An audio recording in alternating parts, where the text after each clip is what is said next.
Hey y'all, welcome back. So today I am doing the recap of The Real Housewives of Potomac, Season 7, Episode 10, Cleaning Up the Mess. So there wasn't really much going on in this episode. I feel like it was just a filler episode to kind of break up the drama that was Miami and then the drama that's going to be starting off next week. There was really no drama this week, which is okay with me. We needed that major break, especially after everything that we went through in Miami. We needed it to be a calm, cool, collected episode.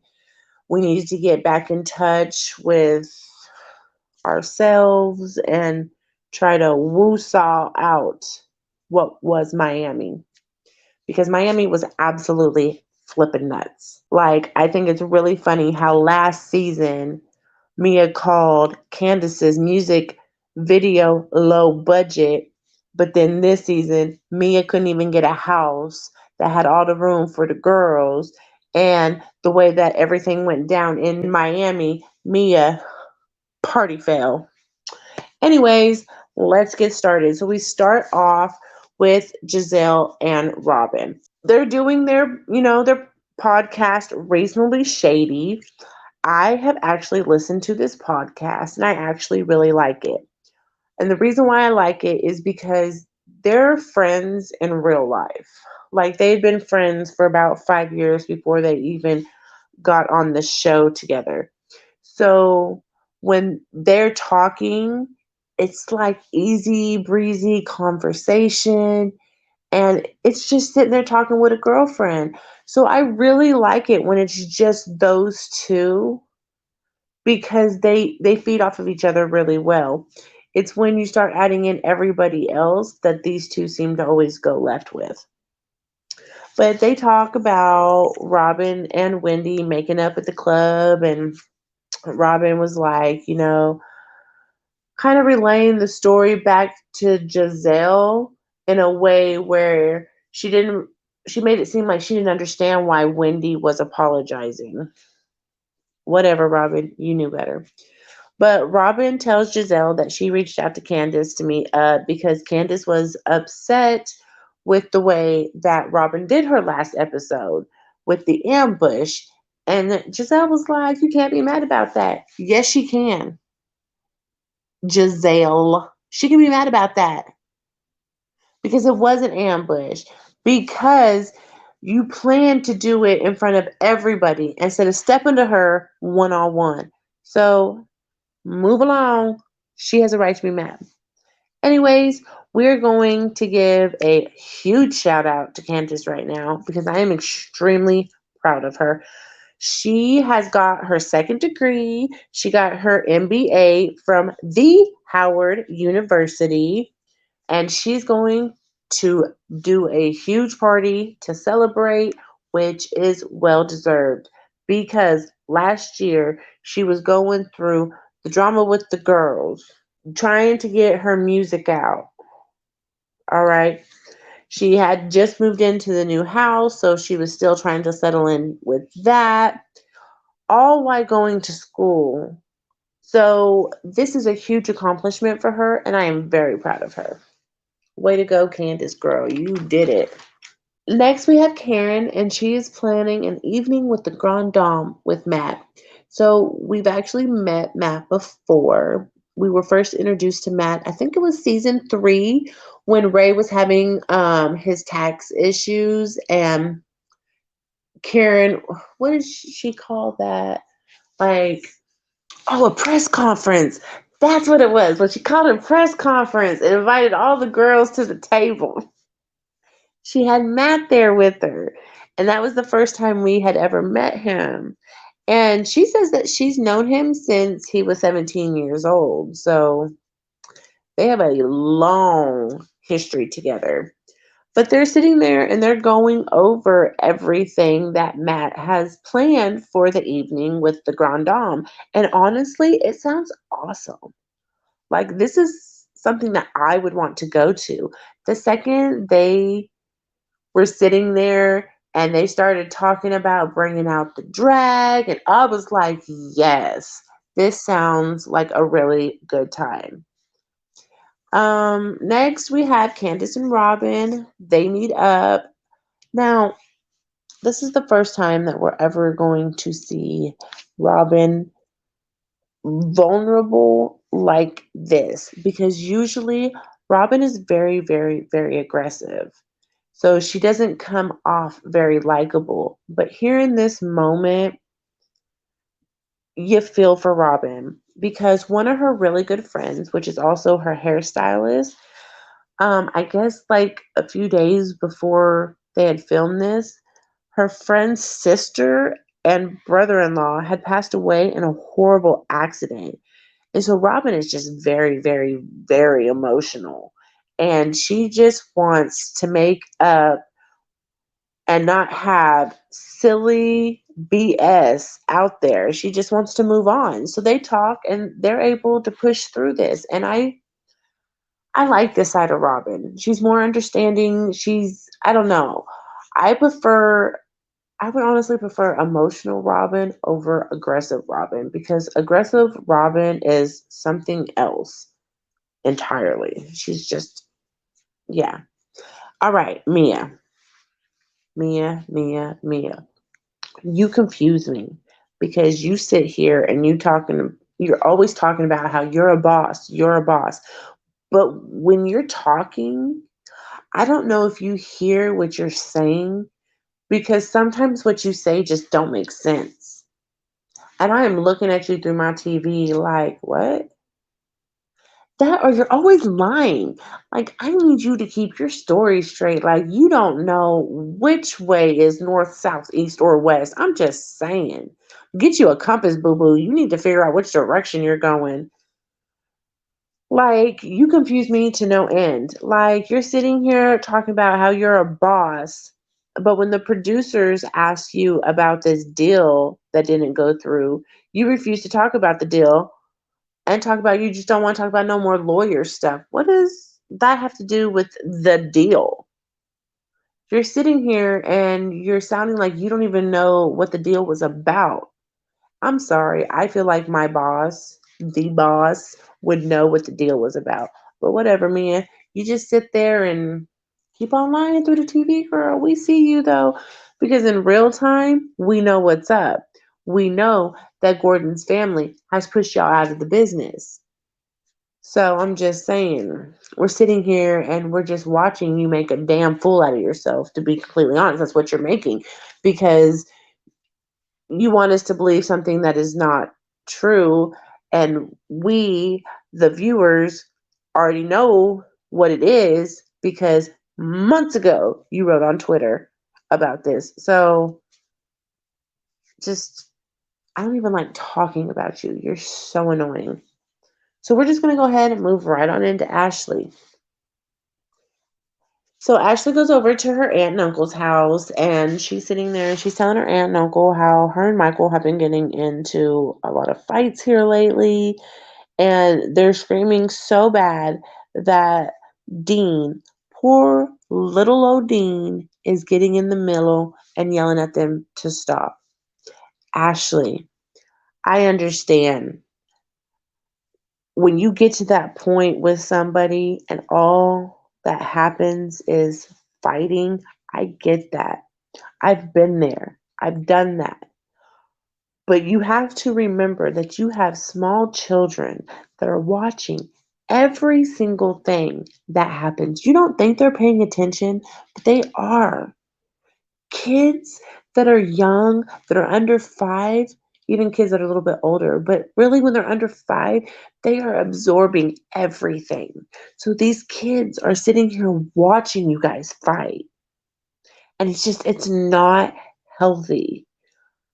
You got to figure something out to where your screaming matches aren't getting to the point where your 3-year-old feels like he has to step in, because that broke my heart. Because I've been there, I've done that. I've had a small child and I've argued with my ex, and it's gotten loud, and my child has stepped in and will stop screaming, and it's made me have to turn around and look at myself and realize that this is not healthy. This is not okay. And I don't want to teach my kid that this is okay. And I understand that you're scared to do this alone, but baby, you're not really alone. You have your aunt and your uncle right here telling you, we got you. You know that you have your mom. You have a support team that will be there with you.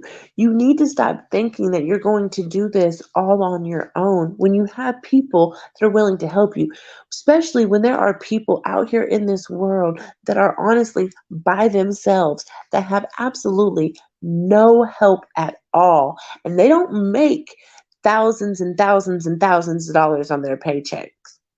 They don't they're lucky if they're over the poverty line, to be completely honest. Some of them are, but a lot of them are not. And it's hard and it's depressing, but you have to keep pushing through because you have these children, this child that you have to provide for. You be grateful that you have help because there's people out here that don't have help. And your aunt and your uncle, they want to help you. Your uncle is when he talks to you, you need to listen. You need to open up your ears and listen to what he has to say because I don't think that your uncle would ever because he sees you as a daughter, not really a niece. Because your dad wasn't in the picture. So you kind of look up to him as your father figure anyway. So allow him to be that father figure and listen to him. He has your best interest at heart when it's coming to your divorce. You need to listen to that man because I don't think your uncle's going to steer you down the wrong path. But if you keep listening to Michael, you're going to get screwed over because that man does not care. Listen to your uncle, baby. That's all I'm going to say is just listen to him.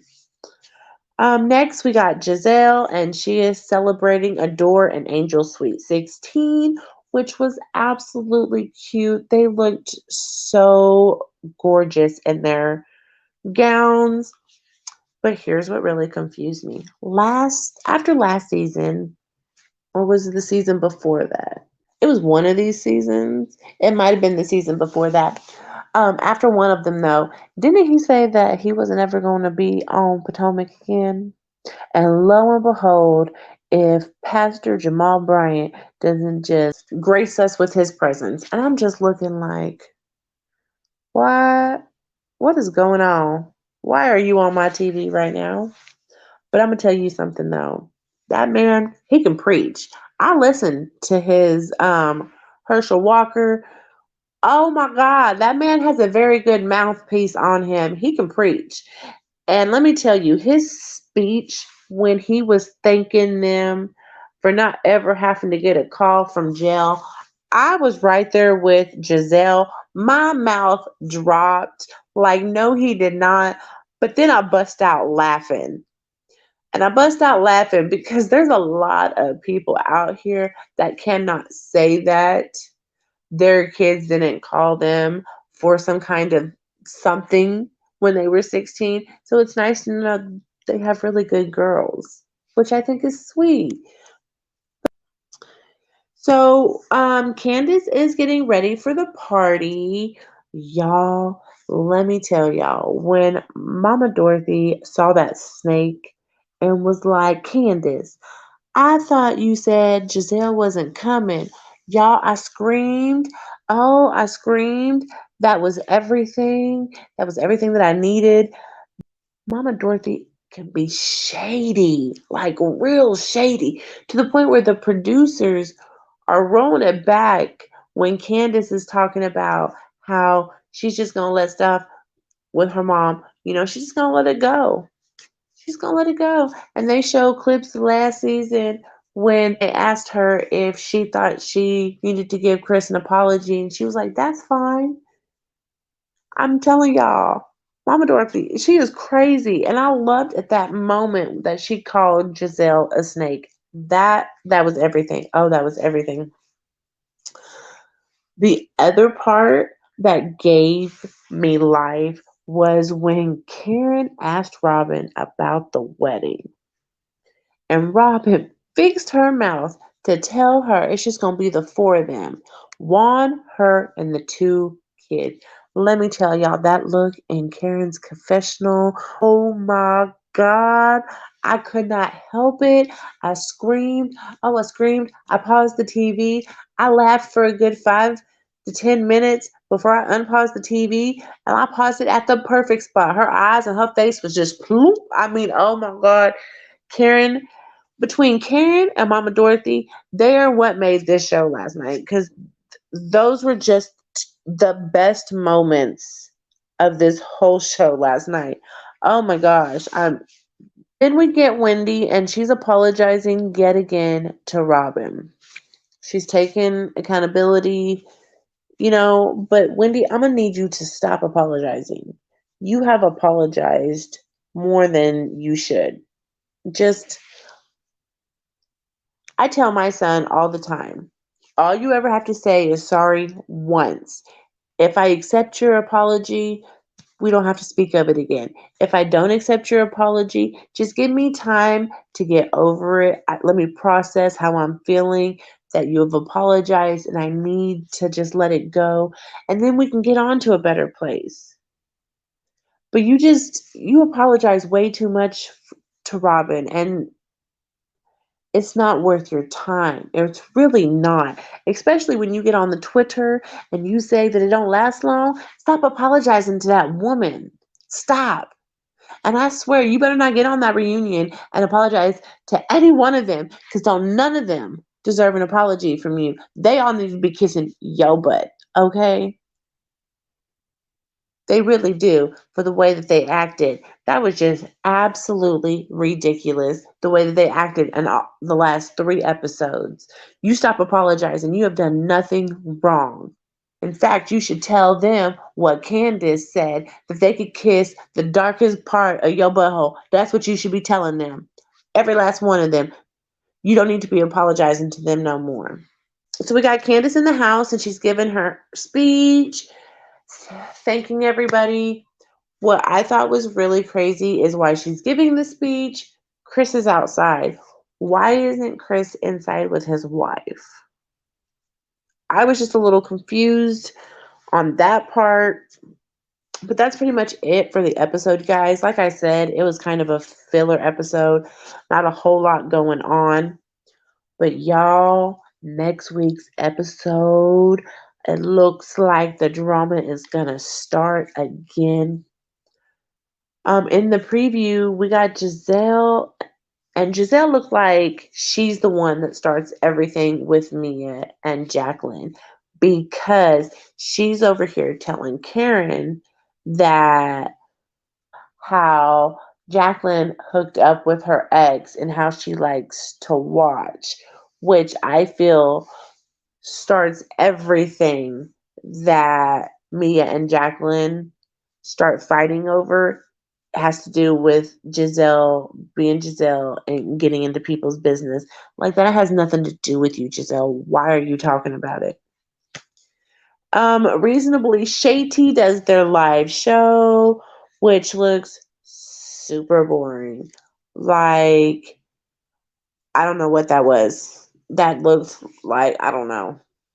I've never been to a live show, but I'm telling you right now, if y'all just got drunk and got up on stage and acted like Boo Boo the Fools in front of me and I paid for this, I would be highly upset. But you know what? I, I really enjoy the show. I really do. It's one of my favorite cities. But I'm so sick of a lot of these ladies and their foolishness. Like, Giselle, I need you to get a storyline, and your storyline cannot be coming for everybody's marriages every single season. I'm tired of watching that. That is not fun for me to sit here and watch. I don't know about the rest of the world, even though I kind of do, because on Twitter, we're all telling you get a storyline that does not involve somebody else's marriage because you look foolish. You're always doing the exact same thing.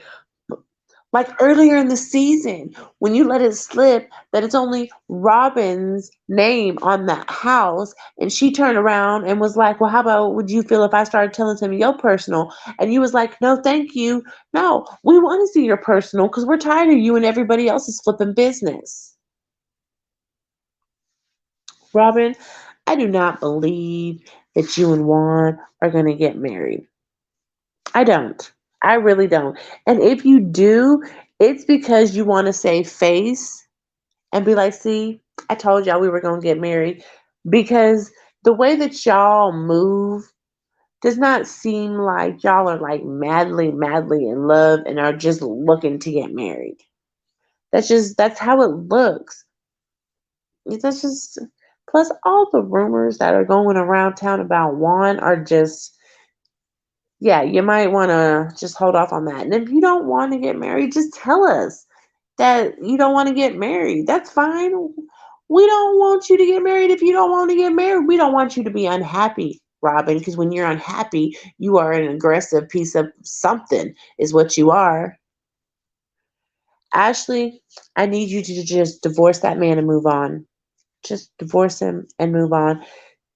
Being a single mother won't destroy you. If anything, it's just going to make you a stronger, better version of what you already are. You got this.